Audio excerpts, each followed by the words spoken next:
Assalamualaikum warahmatullahi wabarakatuh, saudara. Dengan Edi Mulyadi. Sekarang saya ada di kantor Komisi Nasional Hak Asasi Manusia, daerah Menteng, Jakarta Pusat. Anda lihat di seputar ini, nanti teman kita kamera akan menunjukkan banyak sekali karangan bunga.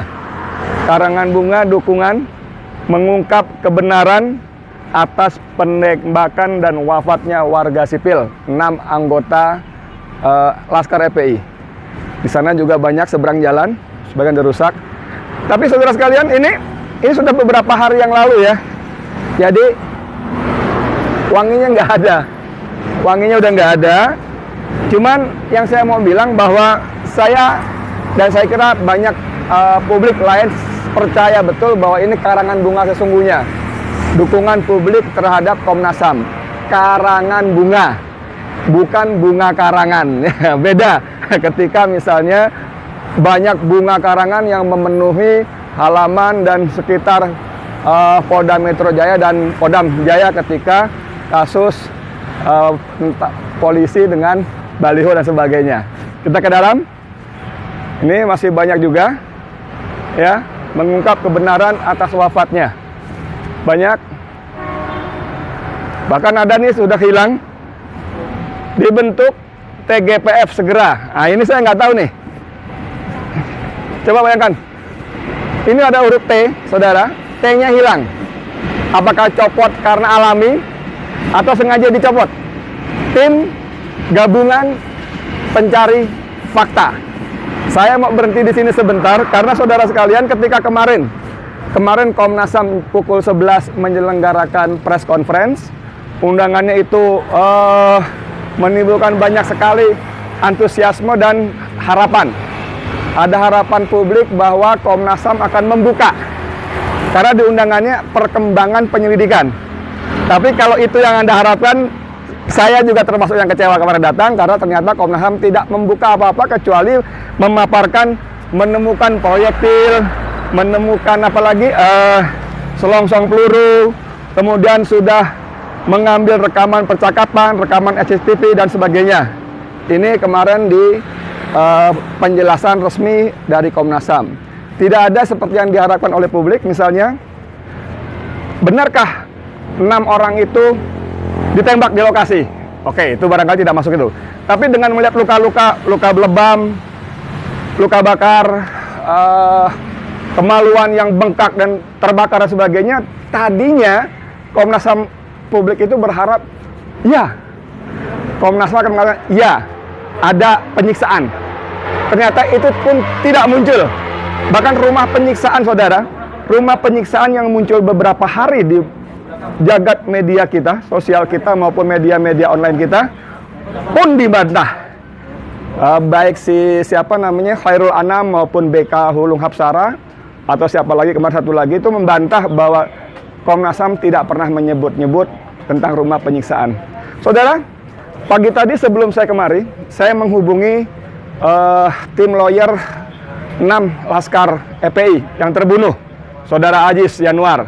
Saya katakan, Bung, ini soal rumah penyiksaan bagaimana? Karena ketika saya googling, antara lain menyebut Anda sebagai narasumbernya. Tapi Bung Ajis mengatakan, oh, kalau dibaca baik-baik, saya cuma menyatakan bahwa saya cuma mengutip ada media katanya menulis soal rumah penyiksaan. Dan jawaban saya waktu itu tadi, kalau memang ada begitu, pokoknya dari FPI akan mendukung Komnas HAM. Nah, jadi rumah penyiksaan pun dibantah. Dan kemarin BK Hapsara Wulung itu mengatakan bahwa kalau ada soal rumah penyiksaan segala macam itu bohong. Saya agak menyesalkan kalimat bohongnya itu. Kalau misalnya dalam konteks begini, kalau ada berita, narasi yang mengatakan Komnas HAM menyebut rumah penyiksaan itu bohong, oke. Itu bisa. Dalam arti bohong Komnas HAM pernah menyebut itu oke. Tapi tentang eksistensi keberadaan rumah penyiksaan sendiri, tentu tidak bijak kalau kita ujuk-ujuk di awal-awal mengatakan itu bohong. Karena dalam temuannya, itu laskar yang disiksa itu ada kemaluan, mohon maaf ya, kena benda keras, bengkak itu pasti kena benda keras, ditendang atau dipukul. Kalau versi polisi dalam rekonstruksi mengatakan bahwa itu dieksekusi atau digarap dalam mobil, hampir mustahil. Nggak mungkin dalam mobil kita bisa nendang ke malam bengkak begitu. Jadi ada kemungkinan rumah penyiksaan itu ada dan masuk akal. Cuman bagaimana nanti, akhirnya kita akan coba lihat. Nah, saudara sekalian, banyak ya. Percayakah kita mau Komnas HAM? Harusnya percaya. Karena Komnas HAM ini dalam konteks ini bisa dianggap sebagai benteng terakhir. Seperti ketika KPK sebelum revisi undang-undangnya. Banyak publik percaya KPK akan menuntaskan kasus-kasus korupsi. Namun ketika direvisi, ya kita tahu akhirnya seperti apa. Apalagi ditambah ketua KPK adalah jenderal polisi aktif. Ya udahlah, itu nasib kita. Nah, kembali ke sini Komnas HAM, kita percaya. Tapi melihat gelagat yang terjadi, apalagi kalau kita baca di sini, ini siaran pers resmi Komnas HAM. Di situ ada kalimat mengatakan, bahkan belakangan juga muncul tindakan-tindakan doxing dan serangan terhadap personality anggota Komnas HAM. Doxing itu mengungkap data personal pribadi di media tanpa seizin yang bersangkutan. Misalnya si A disebut main ini, main itu, punya rumah ini, punya pacar ini, punya gundik itu, segala itu doxing. Pokoknya hal-hal tentang pribadi yang dianggap tanda kutip negatif diumbar kepada publik tanpa persetujuan si yang bersangkutan, itu doxing. Kemudian di sini disebutkan juga ada tindakan-tindakan dan serangan terhadap personality. Nah, kalau bicara soal serangan, saudara, mungkin nggak terjadi. Oh, sangat mungkin. Karena kisah pembunuhan 6 anak muda ini oleh polisi seperti yang dikatakan Kapolda Metro Fadil Imran, itu tentu akan mengusik banyak orang. Bahkan kalau ini ditelusuri dengan baik, tidak mustahil akan mengungkap jaringan-jaringan di atasnya lagi. Posisi di atas sekedar Kapolda, bisa jadi Kapolri, saya nggak tahu, bahkan mungkin Presiden, nggak tahu, bisa jadi. Sehingga banyak ada kelompok-kelompok yang berkepentingan agar ini tetap tertutup dengan rapat. Katakanlah beginilah. Katakanlah kita berhusnuzon, berpositif thinking bahwa Komnas HAM tetap transparan, independen, berintegritas, berani menepis semua tekanan. Tapi sesuai prosedurnya katanya, seperti yang disebutkan dalam berita sebelumnya, bahwa Komnas HAM hasilnya paling banter cuma rekomendasi saja. Dan berita sebelumnya mengatakan bahwa rekomendasi itu akan dilaporkan kepada Presiden.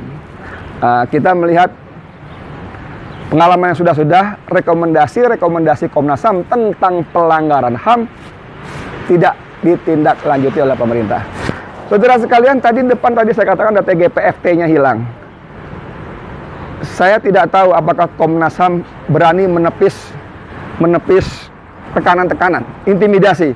Karena ketika saya membuat laporan di kilometer 50, ketika saya dipanggil Bareskrim, teman-teman wartawan senior mengutip penjelasan sahabatnya yang juga mantan komisioner Komnas HAM, dia mengaku bahwa dalam menjalankan tugas-tugasnya mengungkap kebenaran seputar penegakan dan hak asasi manusia, dia mengalami banyak intimidasi, bahkan ancaman. Dalam sebuah informasi itu dia mengatakan sebaiknya Edi pergi dulu deh ke luar negeri boro-boro. Tapi itu menggambarkan bagaimana mengerikannya ancaman-ancaman. Dan pada kasus ini saya sangat percaya tidak mustahil Komnas HAM, komisionernya entah Hairul Anam atau kemarin BK atau yang lainnya lah, siapapun dia di Komnas HAM, tidak mustahil akan mendapat tekanan-tekanan. Nah, untuk itu saudara, kita mendorong dibentuknya tim gabungan pencari fakta. Walaupun pemerintah melalui Mahfud MD mengatakan pemerintah tidak berniat membentuk TGPF, silakan aja. Walaupun Presiden setelah diam beberapa hari, kemudian dia ngomong tentang pembantian ini, yang omongannya sungguh sangat mengecewakan, karena dia justru mengatakan masyarakat jangan semena-mena, negara tidak boleh kalah. Ini kan aneh, Mas Jokowi, Mas. Yang semena-mena itu aparat. rakyat, masyarakat nggak bisa semena-mena, nggak punya apa-apa, gila banget, nggak punya apa-apa. Jadi ucapan Anda, sampean yang mengatakan masyarakat jangan semena-mena itu kebolak-balik, Mas. Harusnya sampean sampaikan kepada aparat yang punya senjata, yang punya pistol, yang punya bentungan, yang punya kekuasaan. Jangan semena-mena kepada rakyat, itu baru presiden yang benar, ya. Jangan dibalik-balik. Lalu negara tidak boleh kalah, Mas. Waktu seorang pendeta terbunuh, Anda marah, Mas. Ini ada 6 anak muda terbunuh, disiksa. Anda tidak komentar apa-apa, justru begitu komentar, menyakitkan hati umat, menyakitkan hati rakyat, menyakitkan hati keluarga yang dibantai. Nah, kembali ke soal tadi, kita dorong.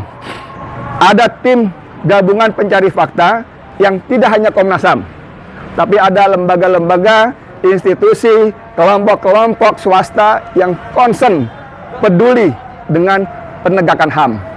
Baru setelah itu kita boleh percaya atas hasil-hasilnya. Persoalan pemerintah tidak mau bentuk, monggo. Kadang-kadang kita juga nggak perlu SK pemerintah kok, nggak perlu. Saya dorong misalnya Bung Natalius Pigai, misalnya Bung Hari Azhar, atau perempuan siapa itu ketua kontras yang baru. Kalian kumpul, bentuk TGPF, kerja. Walaupun sekarang bukti-bukti banyak dihapus, dihilangkan, nggak ngerti lah. Kayak kilometer 50 itu sudah habis semua, ya.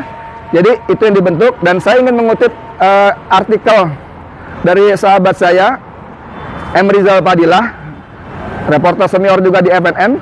Dia menulis artikel berjudul "Meragukan dan Mempercayai Komnas HAM". Saya mau kutip paragraf terakhirnya saja.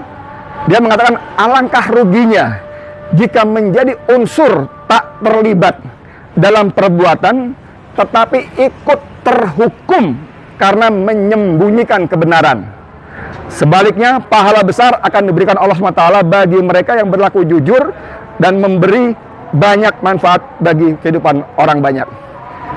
Komnas HAM, kami ingin percaya kepada kalian. Komnas HAM, saatnya saat ini kalian menunjukkan bukti bahwa kalian bisa tetap independen, berintegritas, dan transparan. Komnas HAM, kami ingin katakan bahwa kisah ini, pembantaian 6 anak muda ini adalah momentum yang sangat besar dan berharga bagi Komnas HAM untuk membangkitkan kepercayaan publik. Selamat bekerja, kita tunggu hasilnya. Saya Edi Mulyadi untuk FNN. Assalamualaikum warahmatullahi wabarakatuh.